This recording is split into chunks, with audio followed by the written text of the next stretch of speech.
সমুদ্রের মৎস্যজীবীদের band period চলছে, মানে সমুদ্রে মাছ ধরা বন্ধ। আর এতে আর্থিক অনটনে পড়তে হচ্ছে মৎস্যজীবীদের।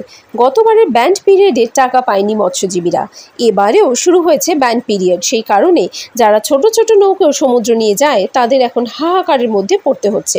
এদিকে সমুদ্রের মাছ কম, অপরদিকে মাছ বন্ধ। সংসার চালাতে হিমশিম খাচ্ছে মৎস্যজীবীরা। কোনো কোনো দিন খাওয়ারও অভাব হচ্ছে। এই নিয়ে মৎস্যজীবীদের রাজ্য সংগঠনের এক কর্মকর্তা লক্ষ্মীকান্ত জানান, ব্যাপক অসুবিধার মধ্যে দিন কাটাতে হচ্ছে ক্ষুদ্র মৎস্যজীবীদের। একদিকে যেমন তারা সরকারি নিয়ম মানছে, ঠিক তেমনি অভাব অনটনের মধ্যেও দিন যাপন করতে হচ্ছে তাদের। Gurukul Global School. State of the art infrastructures and schooling for students.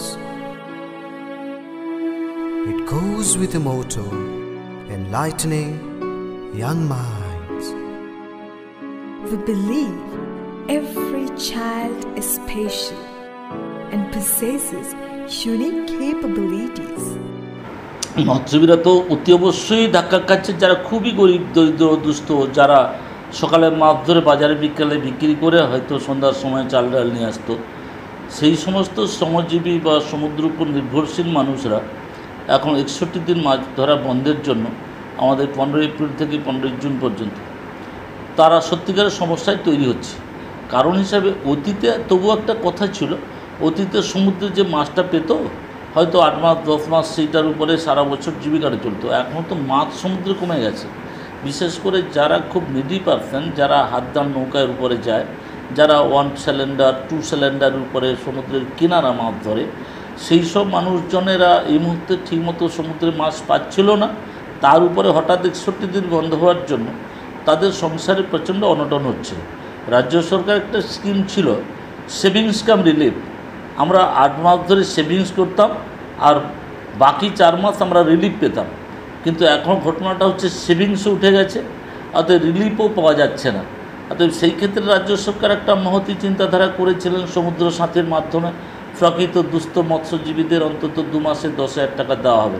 কিন্তু ঘোষণাটা করা হয়েছে ঠিক, গত বছরও সেটা সব কিছু কাগজপত্র রেডি করা হলো, কিন্তু পাইনি। এবছরও তো আবার বন্ধের পিরিয়ড চলে গেল, রানিং হয়ে গেল, কিন্তু এখনও পর্যন্ত কোনো মৎস্যজীবী একটাও পায়নি। তাতে মৎস্যজীবী পরিবারে একটা হাহাকার চলছে।